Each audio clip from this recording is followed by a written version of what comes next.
আসসালামু আলাইকুম। ক্লাস 6 আজকে একটা নতুন চ্যাপ্টার নিয়ে আমরা আলোচনা করব, সেটার নাম হচ্ছে মানুষের শরীর। তো দেখো, মানুষের শরীর এই চ্যাপ্টারে প্রথম যে টপিকটা নিয়ে তোমাদের সিলেবাসে আলোচনা করা আছে সেটা হচ্ছে গিয়ে হৃৎপিণ্ড।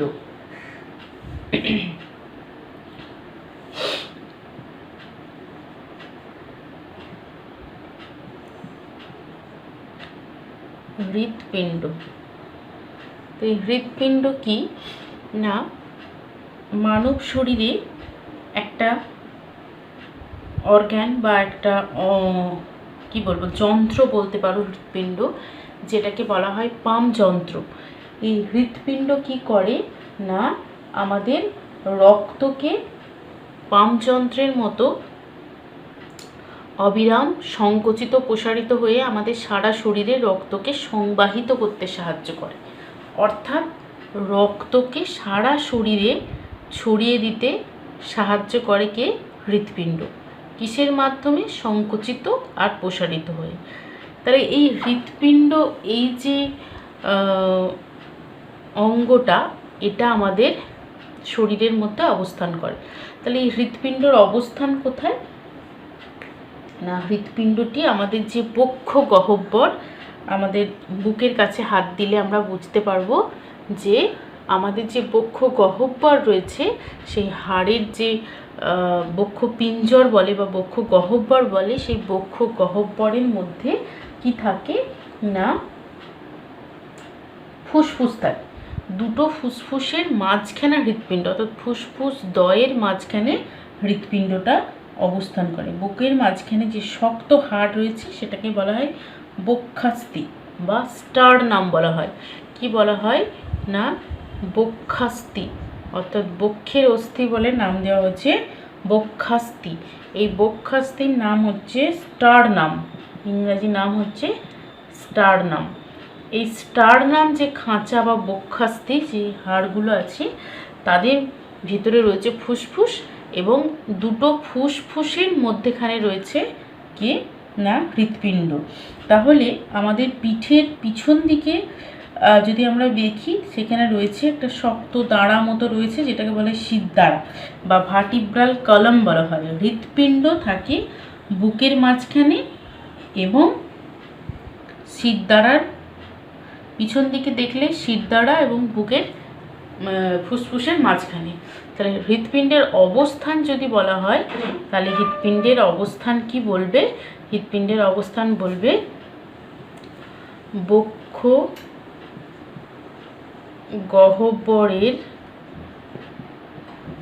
গহ্বরের কোথায় না, ফুসফুস দ্বয়ের মাঝখানে।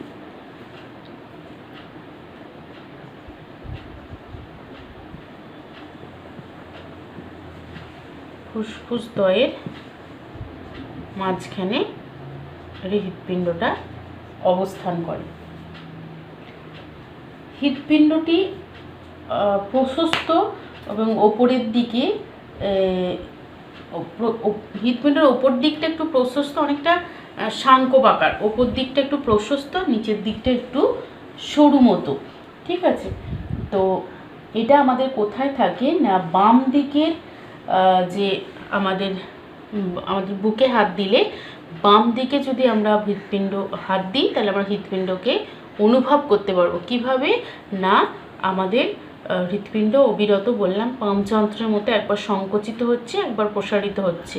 সংকোচন প্রসারণের মাধ্যমে রক্তকে সারা শরীরে সব জায়গায় পৌঁছে দিচ্ছে। তাহলে বক্ষ গহ্বরে ফুসফুস দ্বয়ের মাঝখানে কোন দিকে অবস্থান করছে?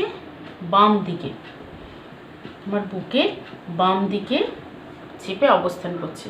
তুমি যদি তোমার বুকের বাম দিকে হাত দাও, তাহলে তুমি কি অনুভব করতে পারবে? যে সংকোচন প্রসারণটা তুমি কি করতে পারবে? অনুভব করতে পারবে। এছাড়াও তুমি যদি তোমার হাতের যে পালস রয়েছে, ডাক্তারকে দেখাতে গেলে অনেক সময় দেখেছো যে হাতের পালস থেকে কি করেন না, তোমার শরীরের হৃৎপিণ্ডের স্পন্দন অনুভব করেন। তো এই নাড়ি বা পালস যেটাকে বলা হয় আমাদের হাতের মধ্যে অবস্থান করে। তো এই নাড়ি বা পালস থেকেও অনেক সময় কিন্তু হৃৎপিণ্ডের স্পন্দন বোঝা সম্ভব হয়। তুমি এই পরীক্ষাটা করে দেখতে পারো, নিজের হাতে কি করতে পারো না, স্পন্দনগুলো ঘড়ি ধরে মাপতে পারো। তোমার যে নাড়ি, সেই হাতের যে নাড়ি, সেখানটাতে হাত দিয়ে তুমি ঘড়ির দিকে তাকিয়ে থাকলে দেখবে যে ওটা কতবার মিনিটে কতবার স্পন্দিত হচ্ছে। সাধারণত 15 বছরের ঊর্ধ্বে বা বলতে পারো একজন অ্যাডাল্ট মানুষের, প্রাপ্তবয়স্ক মানুষের হৃৎপিণ্ড গড়ে প্রায় 70 থেকে 80 বার স্পন্দিত হয়। 70 থেকে 80 বার, তার মানে হৃদস্পন্দনটা হচ্ছে 70 থেকে 80। এটা হচ্ছে নর্মাল মানুষের ক্ষেত্রে, ঠিক আছে। এটা এদিক ওদিক হতে পারে, বাচ্চা অবস্থায় কিন্তু হৃদস্পন্দনের রেটটা অনেক বেশি থাকে এবং একটা প্রাপ্তবয়স্কের মোটামুটি 70 থেকে 80 বার মিনিটে হৃদস্পন্দন হয়। তো এই হৃদস্পন্দন আমরা হাতের নাড়ি টিপে বুঝতে পারি, যেভাবে ডাক্তাররা দেখেন সেভাবে কিন্তু আমরা বুঝতে পারি। এবার দেখো, এই হৃৎপিণ্ডর আমরা বললাম যে আমাদের সারা শরীরে রক্তকে প্রবাহিত করে এবং আমাদের বিভিন্ন জায়গায় রক্তকে পৌঁছে দেয়। তো এই হৃৎপিণ্ড যে রক্ত সংবহনের পদ্ধতি, হৃৎপিণ্ড কিভাবে রক্তকে সংবহন করে, এটা একটা বিরাট বড় পদ্ধতি। তার আগে বলি, আমাদের যে হৃৎপিণ্ড, অনেকটা মনে করো হৃৎপিণ্ডটা এরকম একটা দোতলা বাড়ি, যার ওপরের তলায় দুটো কামরা আর নিচের তলায় দুটো কামরা আছে। ওপরের দিকে কটা কামরা বললাম, ওপরে দুটো কামরা, নিচে দোতলা একটা বাড়ি ভাবো, যেটাকে নিচের দিক থেকে, নিচের অংশ, ওপরের অংশকে বলা হচ্ছে, এদিকটাকে বলা হচ্ছে বাম অলিন্দ, নিচের তলার ঘরটাকে বলা হচ্ছে বাম নিলয়। আমাদের হৃৎপিণ্ড এরকম 4টে প্রকোষ্ঠযুক্ত, আর এই দিকের যে ঘর, উপরতলার ঘর, তাকে বলা হচ্ছে, কি বলা হবে, ডান অলিন্দ, আর নিচে তলার ঘরকে বলা হচ্ছে ডান নিলয়।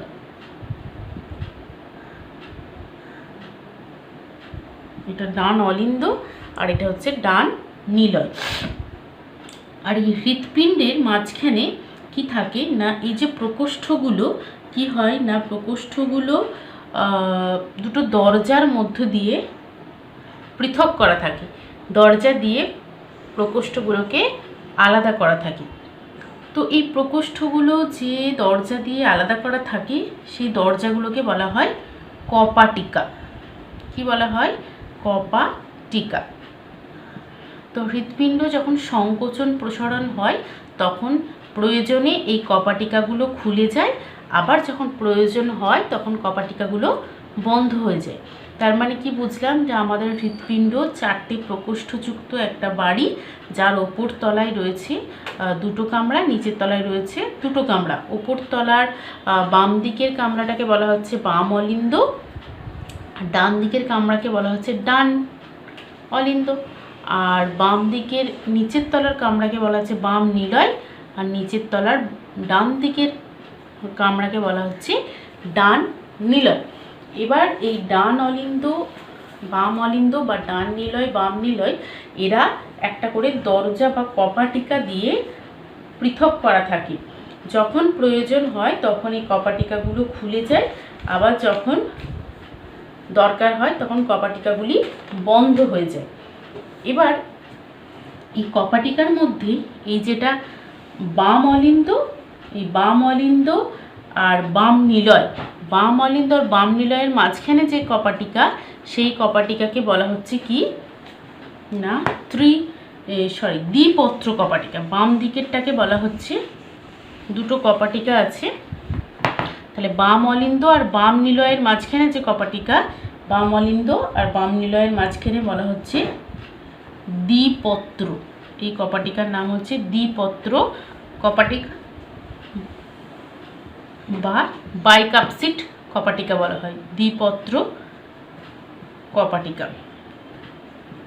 আর ডান অলিন্দ আর ডান নিলয়, ডান অলিন্দ ডান নিলয়ের মধ্যেখানে যে কপাটিকা আছে তাকে বলা হচ্ছে ত্রিপত্র বা ট্রাইক্যাপসিড কপাটিকা। ঠিক আছে, এইটুকু শুধু মনে রাখবে তোমরা, তাহলেই হবে। এরপরে আমরা বাকিটা তাহলে বুঝতে পারবো। তাহলে এখান থেকে আমরা কি জানতে পারলাম, যে মানব হৃৎপিণ্ডর কাজ কি জানতে পারলাম, আর হৃৎপিণ্ডর অবস্থান জানতে পারলাম, আর হৃৎপিণ্ডের আকৃতি সম্পর্কে কিছুটা ধারণা পেলাম, যে হৃৎপিণ্ডটা একটা 4টে প্রকোষ্ঠযুক্ত ঘরের মতো, যার হৃৎপিণ্ডটা দেখতে কিন্তু ওপর দিকটা একটু প্রশস্ত মতো হয় আর নিচের দিকটা ক্রমশ সরু হয়ে এসছে। এবং এই হৃৎপিণ্ডের ওপর তলার প্রকোষ্ঠগুলোকে বলা হচ্ছে অলিন্দ, আর নিচের তলার প্রকোষ্ঠগুলোকে বলা হচ্ছে নিলয়। আর দুটো প্রকোষ্ঠের মাঝখানে একটা করে কপাটিকা আছে, বাম দিকেরটাকে বলা হচ্ছে দ্বিপত্র আর ডান দিকেরটাকে বলা হচ্ছে ত্রিপত্র কপাটিকা। এবার চলো আমরা একটা ছবি দেখি এবং সেই হৃৎপিণ্ডের ছবি দেখে বোঝার চেষ্টা করি আমাদের মানব হৃৎপিণ্ডে কিভাবে রক্ত সংবাহিত হচ্ছে।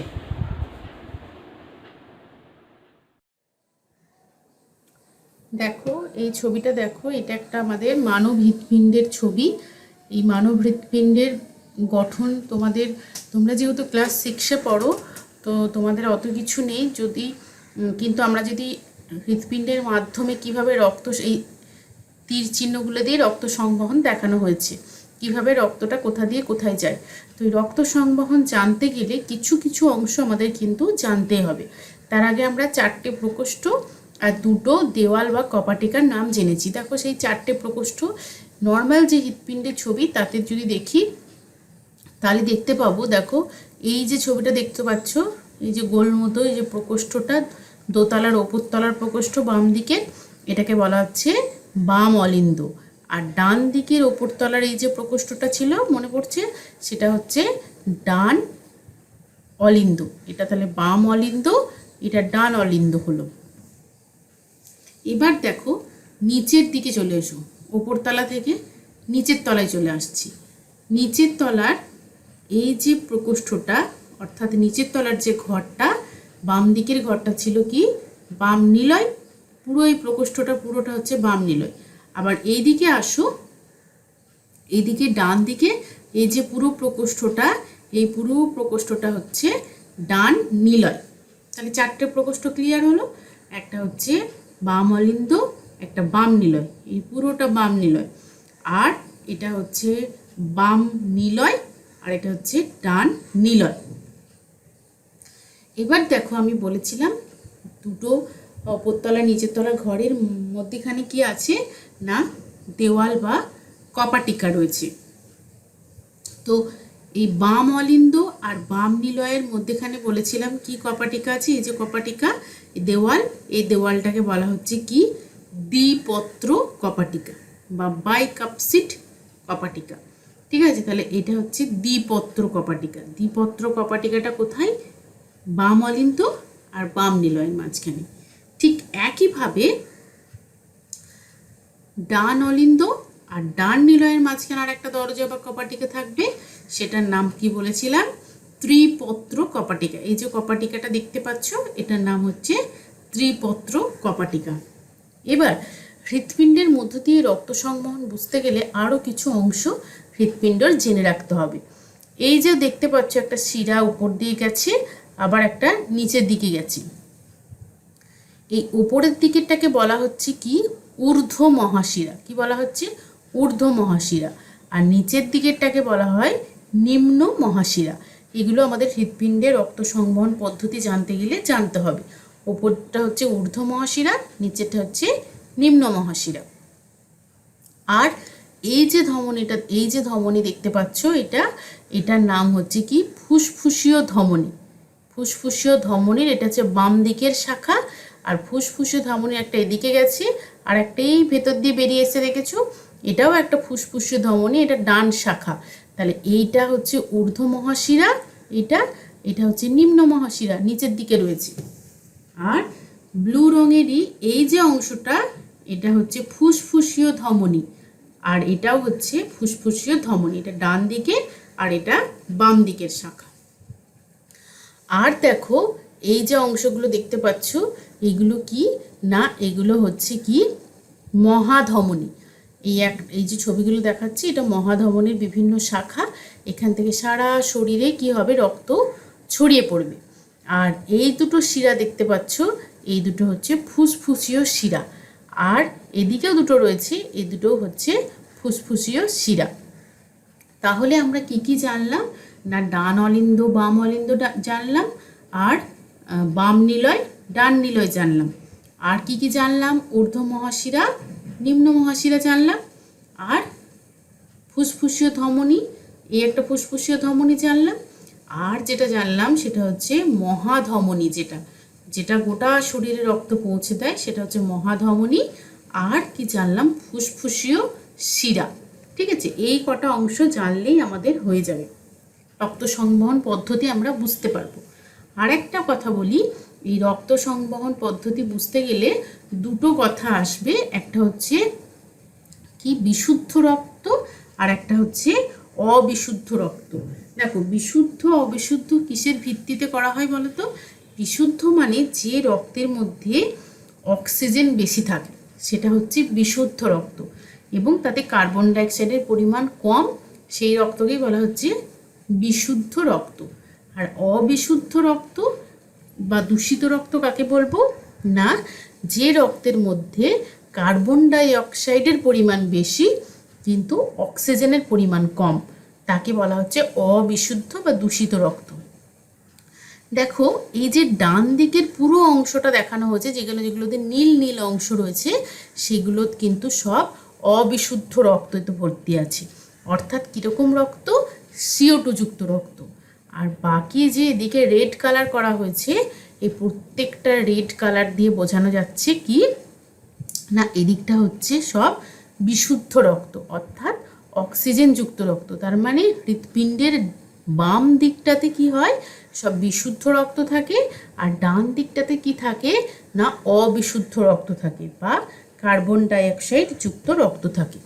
এবার কি হয়, প্রথম দেখো যে তোমাদের সুবিধার্থে আমি একটা একটা করে পার্ট বলছি, কিন্তু আমাদের হৃৎপিণ্ডের ঘটনাটা একই সাথে ঘটে, ডান দিকেও যখন ঘটে বাম দিকেও একই ঘটনা ঘটে, কিন্তু দুটো ঘটনা একসাথে বললে তোমরা ব্যাপারটা খুব জটিল হয়ে যাবে, বুঝতে পারবে না।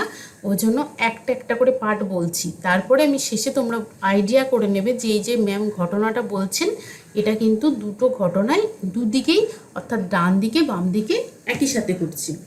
তাহলে এবার রক্ত সংবহন যখন শুরু হবে, প্রথম কি হচ্ছে দেখো, এই যে ঊর্ধ্ব মহাশিরা বললাম আর নিম্ন মহাশিরা বললাম, এই ঊর্ধ্ব মহাশিরা আর নিম্ন মহাশিরা দিয়ে কি হবে, সারা শরীরে যে সমস্ত অবিশুদ্ধ রক্ত আছে, আমাদের শরীরে শুদ্ধ বিশুদ্ধ দুরকম রক্তই আছে, তার মানে অবিশুদ্ধ রক্ত মানে CO2 যুক্ত যত রক্ত আছে তারা এই ঊর্ধ্ব মহাশিরা আর নিম্ন মহাশিরা দিয়ে প্রথমে এই ডান অলিন্দে এসে ভর্তি হবে। কোথায় আসবে?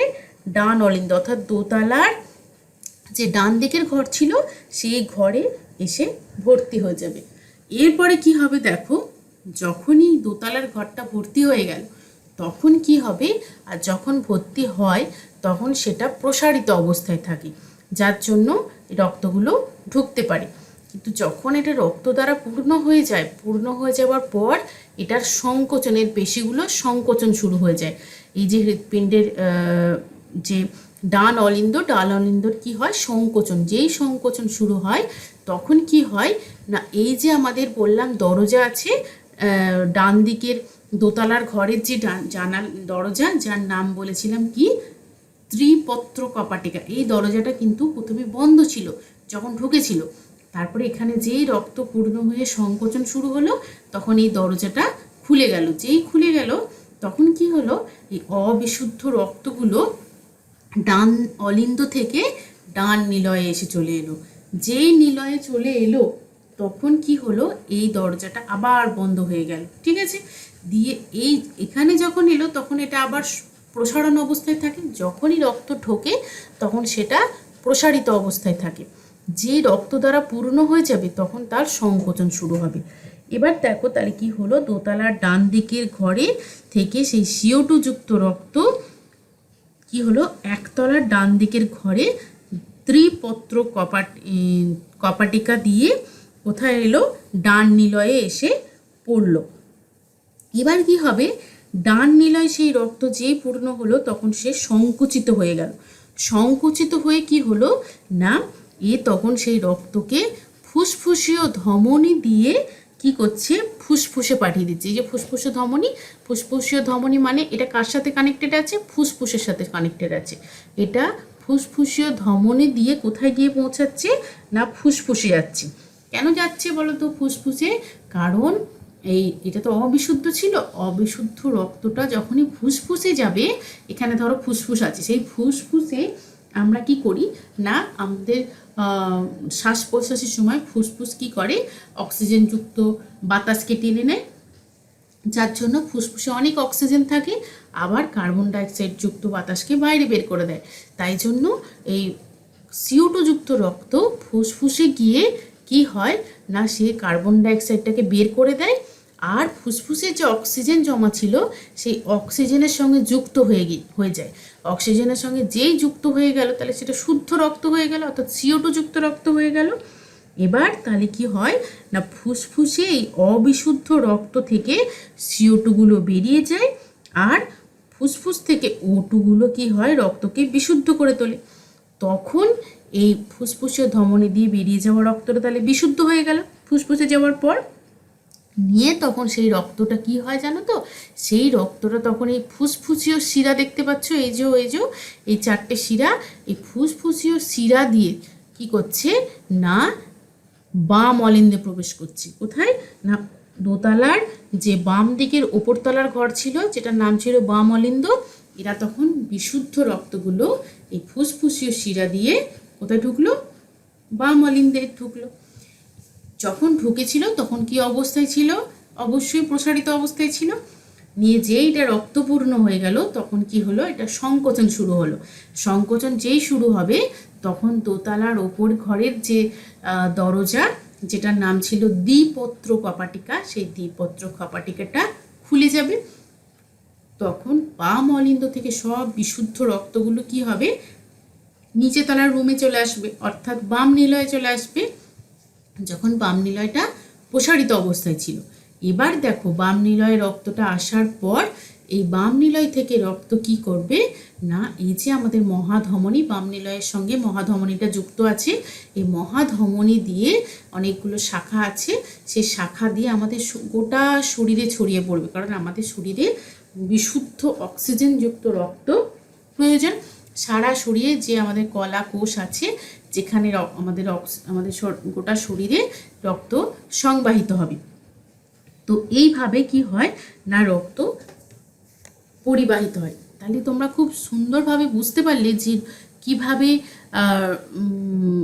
বিশুদ্ধ এবং অবিশুদ্ধ রক্ত হৃৎপিণ্ডের মাধ্যমে সংকুচিত হয়ে প্রসারিত হয়ে গোটা শরীরে প্রবেশ করছে। এবার দেখো এই যে ঘটনাটা আমি বললাম, একবার এটার ঘটনা বললাম, একবার এটার ঘটনা বললাম, অ্যাকচুয়ালি এটা না একসাথে ঘটে। এটাও যখন এখানে ঊর্ধ্ব আর নিম্ন মহাশিরা দিয়ে ডান অলিন্দটা পরিপূর্ণ হয়, একই সাথে ফুসফুসীয় শিরা দিয়ে কি হয় বিশুদ্ধ রক্ত বাম অলিন্দে এসে পৌঁছায়। নিয়ে দুটোরই এখানে এসে পৌঁছালো, এখানেও এসে পৌঁছালো, তাহলে দুটো থেকে তখন সংকোচন শুরু হয়ে যাবে।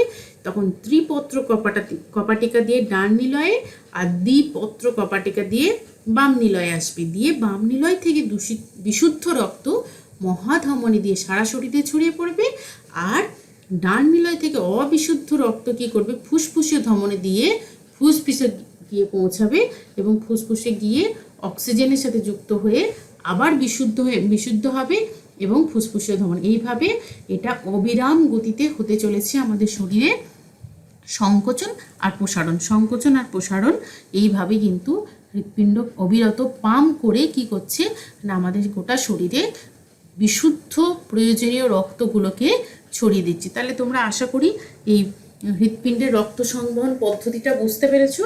তোমাদের বইতে যেভাবে লেখা আছে তোমরা হৃৎপিণ্ডের রক্ত সংবহন পদ্ধতি সেইভাবেই পড়বে, আর যদি সম্ভব হয় তোমরা যদি পারো ছবিটা আঁকার চেষ্টা করবে। তাহলে তোমরা মানব হৃৎপিণ্ডের মাধ্যমে কিভাবে রক্ত সংবাহিত হয় সেটা দেখলে চিত্রের সাহায্যে। এবার দেখো এই হৃৎপিণ্ডের কিছু সমস্যা আছে। হৃৎপিণ্ড একটা তো যন্ত্র, সবসময় যন্ত্র সঠিকভাবে কাজ করে না, তো ওই হৃৎপিণ্ডের কিছু সমস্যা নিয়ে একটু বলবো। হৃৎপিণ্ডের সমস্যাগুলো কি কি নানা ধরনের সমস্যা হতে পারে। কারোর কারোর ছোট থেকে মানে জন্ম থেকেই হৃৎপিণ্ডে ফুটো থাকতে পারে।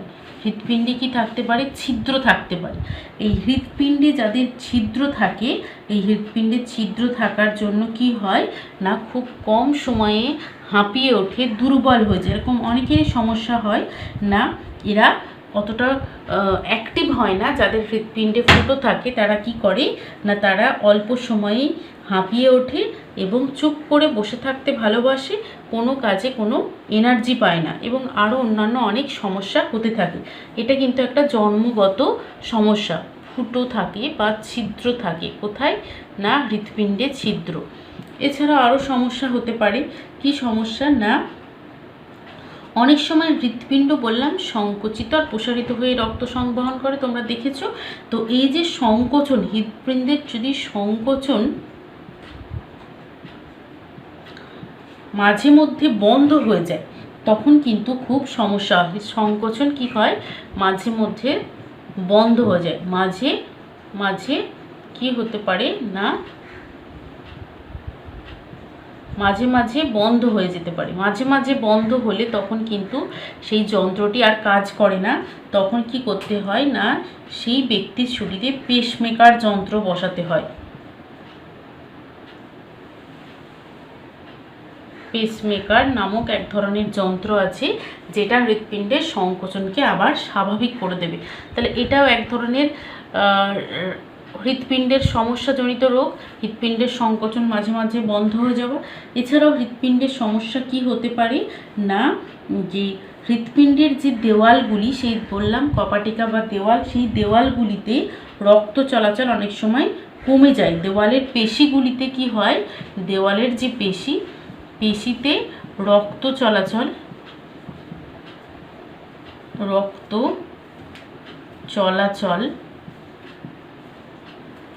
কম হয়ে যায়। যদি রক্ত চলাচল কম হয়ে যায় তখন কি হবে না, ওর হৃৎপিণ্ড বোঝা যাবে যে কোনো ব্যক্তির পেশিতে, হৃৎপিণ্ডের দেওয়ালের পেশিতে রক্ত চলাচল বন্ধ হয়ে গেলে হৃৎপিণ্ড ভালো করে কাজ করবে না। তখন কি হবে, হৃদযন্ত্রের পেশিতে রক্ত চলাচল ঠিক করতে গেলে তাকে কি করে সুস্থ করতে হবে না, অপারেশন করতে হবে। অপারেশনের মাধ্যমে, অর্থাৎ হার্ট যে অপারেশন, সেই অপারেশন করে এই সমস্যার সমাধান করতে হবে।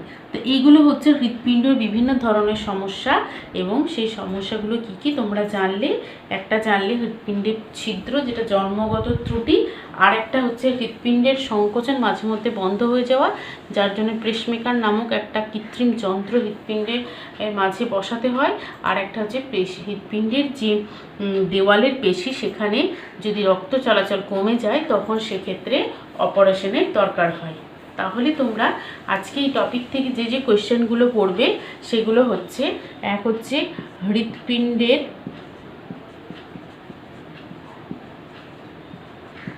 অবস্থান লেখো, হৃৎপিণ্ডের অবস্থান লেখো, এটা একটা পড়বে। 2 নম্বর পড়বে যে হৃৎপিণ্ডের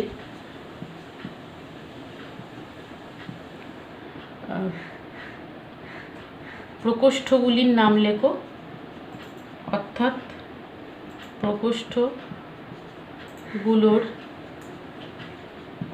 নাম, ডান অলিন্দ ডান নিলয়, বাম অলিন্দ বাম নিলয়, এগুলো লিখবে।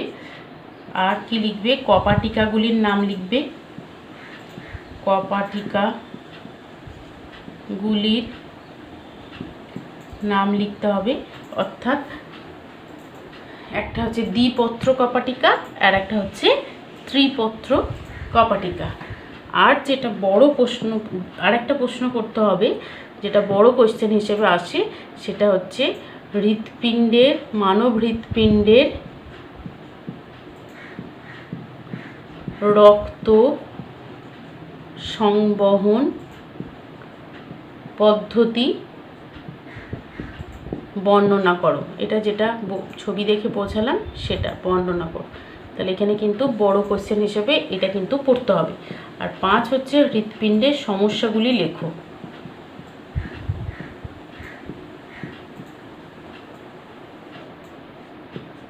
সমস্যাগুলি লেখো। তাহলে এখান থেকে এই কোয়েশ্চেনগুলো প্রত্যেকে রেডি করবে এবং ইনবক্সে লিখে আমাকে সেন্ড করবে।